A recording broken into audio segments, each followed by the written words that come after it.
What's impressive about this project is that, one, it's a major performing arts center, probably the most important performing arts center that's been built in this country since Lincoln Center. Rem Koolhaas and Joshua Prince Ramus, in their thinking of taking a theater and making it vertical and stacking things on top of each other, is so unique that I doubt anyone will attempt to do this again.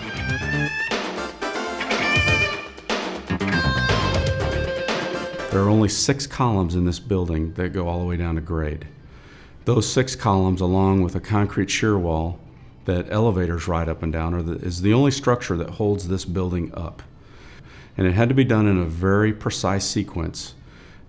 There is a belt truss, and floors that are below that truss hang from it. Floors that are above that truss rest on it, and then that all ties back into these 6 columns and concrete shear wall. We had a design team and a customer who was very interested in a high level of concrete construction. The concrete frame itself, it was structurally unstable until it was completed.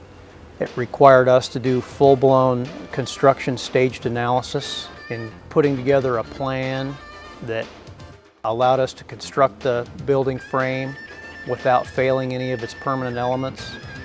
And we ended up with a 26 staged plan. We've got 6 battered incline columns that support this building. The building cantilevers off the column 75 feet. They're exposed to the view of patrons, and it was very important that these members be linear. So they asked us to not use any cambering, which was a difficult process. So we spent many months determining a system that would produce a linear column. We actually incorporated all of our bracing inside of our formwork before pouring the concrete, so that when we stripped our forms, our columns were already pre-braced. And then there was a steel superstructure that was fitted to those steel concrete columns to tie it all together. And the day that they removed the temporary shoring underneath those sloping columns was really an exciting day for everybody. And at no point did the columns experience any deflection until we had the building completed. The entire frame was completed. This building is all about automation. The seating towers are able to fly up into the building.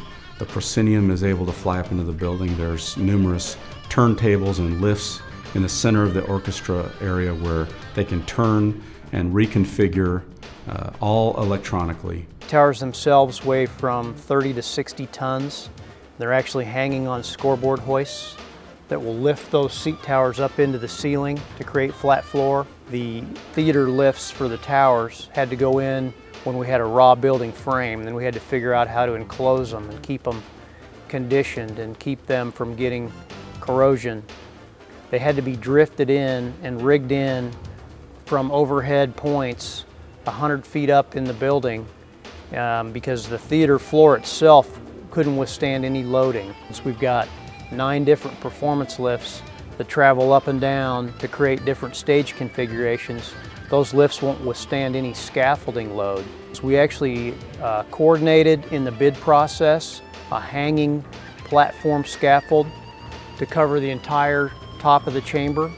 None of the catwalks or any of the rigging steel would support the scaffolding. So we devised a system where we used the permanent structure again, coordinating with the subs and the engineers, came up with a platform to hang from the top.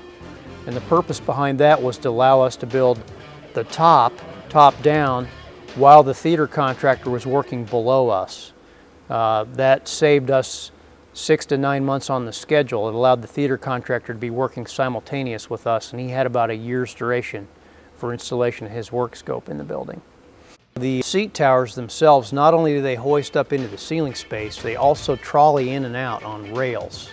And the way you access those seat towers as a patron of the theater is you take an elevator up, and then you have to walk across to the seat tower, and the design team did not want a catwalk there. So the design team came up with basically a series of drawbridges to bridge this space from the elevator to the seat tower. The drawbridge folds down, and then it has a slide out device on it that allows it to change in width.